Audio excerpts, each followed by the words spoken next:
While we know repatriation flights remain suspended for now, one local doctor is reiterating the importance of persons looking to return home receiving gold standard tests.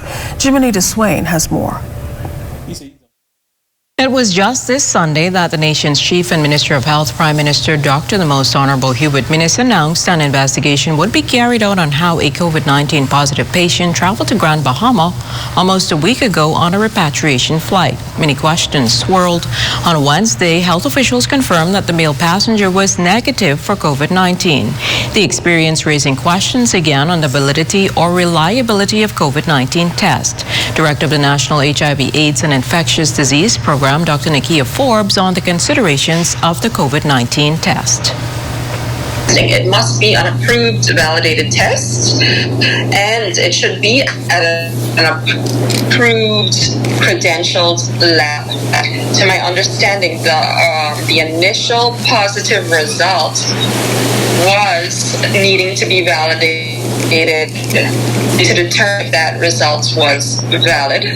And so the patient was tested in our national reference lab, which does the COVID testing in the Bahamas.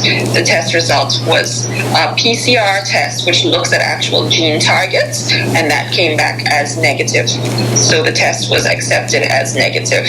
Dr. Forbes also spoke to false positives and false negatives. We first have to consider what kind of test is being done, which is why we have stood on the good principles that it must be approved tests. And at this time, for diagnostic purposes, the gold standard test is the RT-PCR test. Like I said, this looks for parts of the virus, and it's very, very accurate. It detects disease when it's there.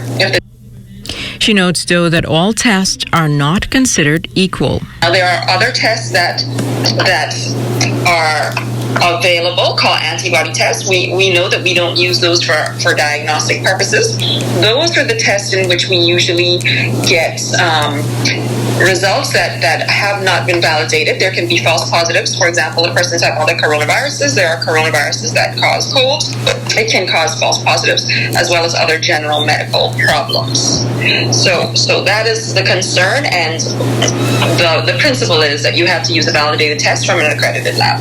As for conspiracy theorists that suggest some flu vaccines could cause false positives, this is what Dr. Forbes had to say. There's a lot of discussion about that in social media, and there's no scientific evidence to support that having a flu vaccine could give you a false positive coronavirus test. So no, that's not accurate scientific information. Well, Dr. Forbes says officials have looked at people who have had the flu vaccines with the COVID-19 test, and there are no false positives associated with it. Jiminy DeSwain, ZNS Network News.